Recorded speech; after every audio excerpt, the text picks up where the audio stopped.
Salut Mathilde. Salut Sophie.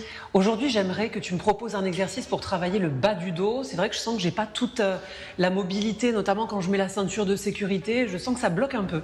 Ok, bah oui, écoute, on peut essayer de faire une torsion ensemble. Je t'invite à te mettre sur le dos. Tu t'installes avec les pieds écartés à la largeur du bassin. Là, on vient ouvrir les bras en croix sur le côté. Je vais te regarder et ensuite Oui. je vais le faire. Montre-moi. Tu ouvres les bras en croix, tu peux tourner la tête à droite, à gauche pour vérifier que tu sois bien avec tes mains à hauteur de tes épaules. Puis là, tu places bien ton bassin sur le tapis, le sacrum à plat, la nuque bien longue. Puis tu décolles un pied, puis l'autre en tablette. Ici, pour faciliter le mouvement, on peut vraiment resserrer nos deux pieds, nos deux genoux et l'intérieur de nos cuisses ensemble. Et on vient inspirer, laisser les deux jambes partir sur un côté, mais sans que mes épaules ne se décrochent du sol. Donc attention ici de ne pas descendre complètement vers le bas et d'avoir un décrochement ici de l'épaule opposée. On essaie vraiment de stabiliser avec sa sangle abdominale et à l'expiration, en serrant bien l'intérieur des cuisses et les deux genoux, on revient au centre. Et on fait la même chose de l'autre côté. On inspire, on part sur un côté, on va pas trop loin et on souffle, on revient. Parfait. À toi. Je suis persuadée que c'est l'exercice qui a l'air assez simple comme ça, mais qui au final, voilà, faut pas se tromper. C'est assez intense, ouais. Allez. Donc tu t'installes, tu ouvres tes bras sur le côté, tu peux tourner la tête une fois à droite et à gauche juste pour vérifier le positionnement de tes mains par rapport à tes épaules. Tu peux même redresser un petit peu cette main-là.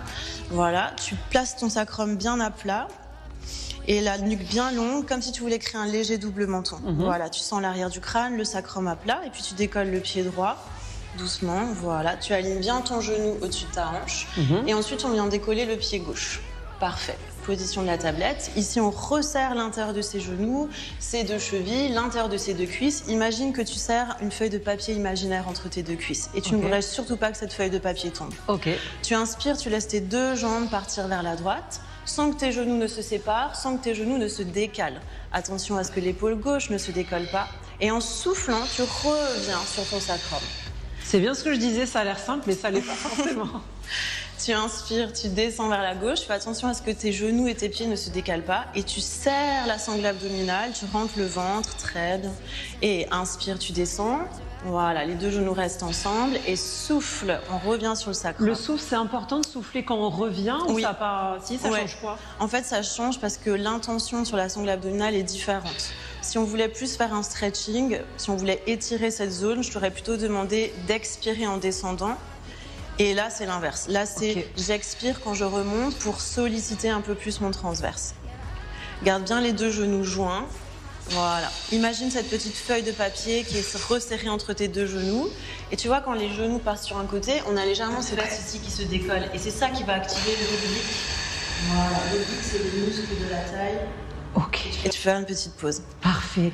Merci beaucoup Mathilde. Je t'en prie. C'est bien ce que je disais, ça a l'air hyper simple, mais j'ai tremblé un peu à la fin. On sent qu'il y a le sang qui monte à la tête. C'est pas si facile que ça. Non. Ça, tu nous conseilles de le faire combien de fois par semaine et combien de séries pour que ça fonctionne, qu'on sente les résultats? Alors le mieux, c'est peut-être de le faire le matin au réveil. Déjà, juste pour débloquer la colonne vertébrale, on peut sentir même la partie des vertèbres lombaires qui peuvent un petit peu craquer quand on fait ce mouvement. Et c'est pas du tout grave de sentir un petit craquotement dans les vertèbres. Pas dangereux. Non, c'est pas dangereux. Au contraire, si ça fait pas mal, si vous n'avez pas d'hernie discale, si vous n'avez pas de sciatique, c'est pas du tout déconseillé. Par contre, si vous avez une hernie ou des sciatiques, faites plutôt attention dans les torsions.